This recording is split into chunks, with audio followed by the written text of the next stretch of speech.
Hey y'all, it's Loren LoRosa from The Breakfast Club. Sorry to interrupt, but y'all know how I do. So I'm here to talk about Top Dog Law. Y'all hear Top Dog Law all over your radio, and I know by now that if you want top dollar, you should also know this. You gotta call Top Dog Law if it's about your car accident. Don't let these little family lawyers finesse you into a little check. Shouldn't nothing be little this season. Remember, for any serious accident, injury case, Top Dog Law gets you top dollar. So make sure you call today to find out what your car accident, your slip and fall, or your construction accident case could really be worth. And calling Top Dog Law is completely free also. It's free for a consultation. Call Top Dog Law today to see if your case is eligible for compensation with no money down. So make sure y'all go holla at my dogs, no pun intended, over at Top Dog Law. That's Top Dog Law on Instagram and topdoglaw.com. Now, let's get back to The Breakfast Club. Wake that ass up early in the morning. The Breakfast Club. So it's week 2 of Diddy's trial here in New York, and day 2 kicked off with Cassie, who was the star witness for the prosecutors taking the stand. Now, a lot of people feel like Cassie dropped the ball yesterday with her testimony, but I do not agree whatsoever.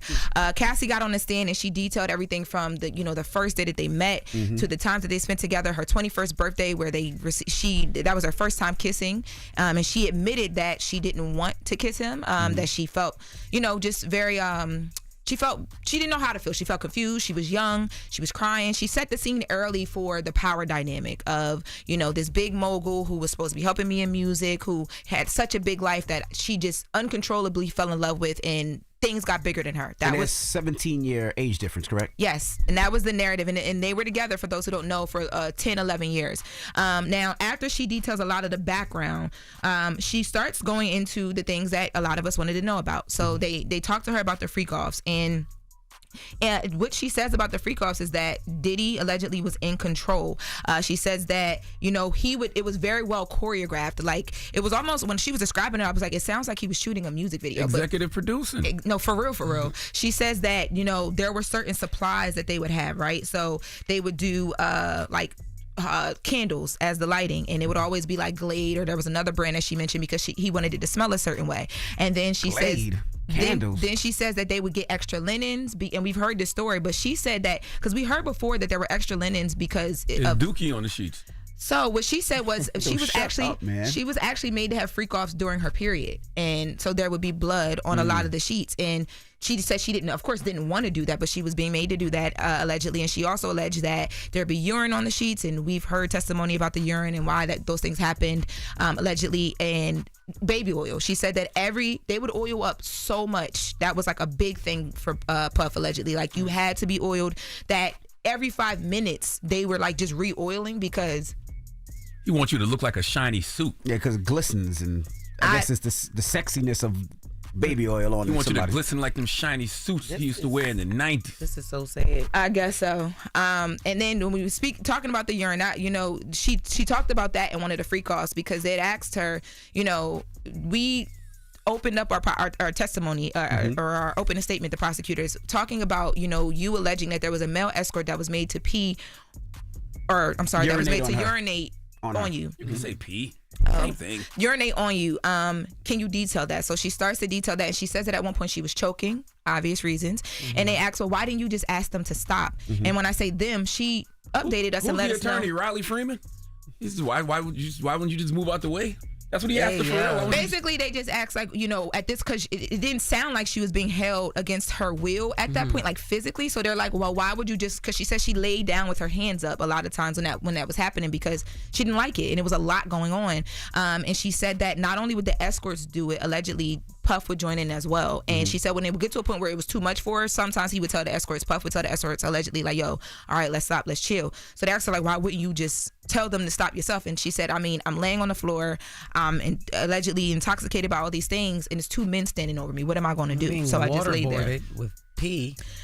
Yeah. And so and the reason they ask that question is because they know the defense is going to ask that question, so they try to to make sure that they ask questions that the defense are asked to, make it more comfortable. Yeah, but she broke the freak-offs down in steps as well. She said that the first step was there was like masturbation, and they would have to do masturbation. It would be her and the escort, and she would have to talk out loud and describe what she was seeing. She would have to be very descriptive because allegedly Puff would want to hear that.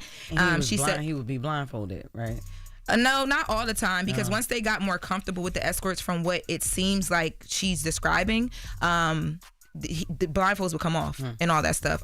You got mad notes, Loren. I need to see those. Sure yeah, did. and they're That highlighted. notebook, I had to organize them better because I felt like yesterday I had a lot of information that I didn't get, so I organized them better. Highlights. I made notes in the back of important points to get to in here.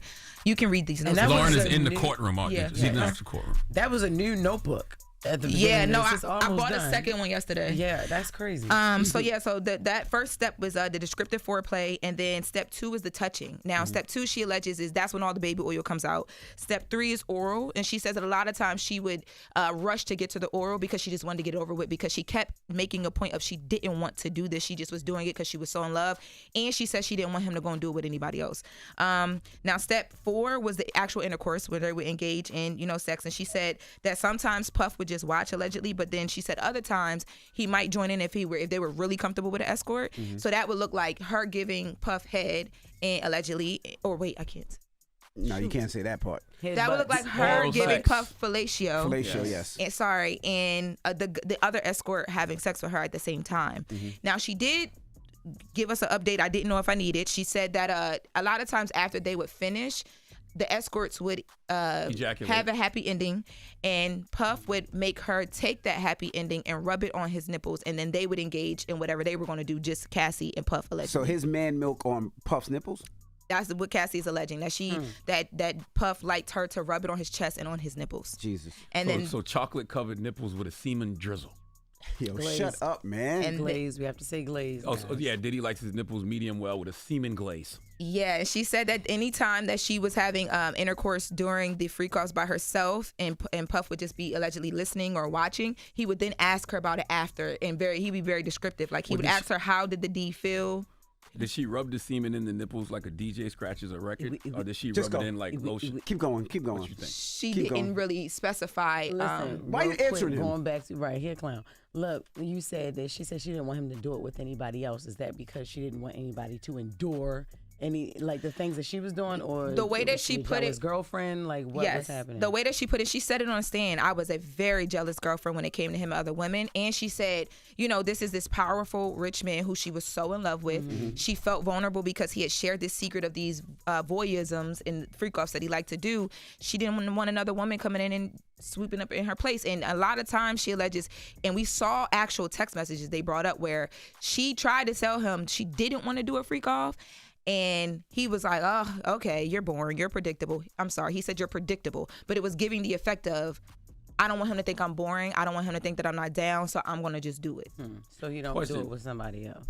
Yes. Did he let the semen cool off? Or What does he else? like his semen warm What or else do room we temperature? have? Before he I don't know the answer to that, Don't but I answer- will say don't she answer. mentioned that he sometimes liked the oil to be warm, and they would pour wax on each other from the candles sometimes. You know what? Allegedly. Christ. The first day you were in court, you said, everybody in the court and the judges and the attorneys, not the judge, the attorneys that were outside watching and the press believe day 1 went to Diddy. So day 2, what did they say in day 2 went to prosecution or Diddy as well? People believe that it went to Diddy, but I would argue different. I would argue that day 2 went to the prosecution, because even if you didn't feel like they gave you all the evidence they needed, which she gave a lot. She said that they hired these escorts. She said that they engaged in, these sexual things with these escorts. She said Diddy got semen recipes. She said a lot yesterday that sets them up for the landing. They just haven't landed the plane yet. And I think that if anything, you walked away believing that this woman could have been taken It's advantage of. only said day 2, y'all. But they also said Of people 8 were weeks. leaving during, then people were snapping and sleeping. Was that true People as well? felt like the prosecution was taking too long to get to the gut punch. That's how people felt, because they spent so much time on their history, on why she didn't do this. They kept asking her a lot of the same questions about the drugs they were taking. But what I think that the prosecution was building is they were building character around this witness. So you have this pregnant woman that you're looking at, and she barely cried, right? I'm wrapping up right now. And is she taking a stand today? She's taking a stand Y'all again do today. realize it's 8 weeks. I'm just It's only asking. day shade too. I'm just asking because she's there. And what would and we already had semen on the nipples. We're gonna bring this back in. Semen on the nipples. What was the family's reaction? What was her husband's reaction? What was the courtroom's reaction when they said he liked semen on the nipples? Let's talk about it when we. Yeah, we're gonna bring it back in the next hour because there's a lot more. Well, wrapping up the freak offs and then we're gonna go into. We watched the video with Cassie in court yesterday, so that was another. What video did you watch? The video of the beating in the hotel. Oh. Those videos may not get played, but we'll talk about that. All right. When we come back, we got front page news. And Snoop will be joining us, and we'll get back to Diddy and the nipples and all that in a little bit. It's The Breakfast Club. Good morning. That ass up. Early in the morning. The Breakfast Club.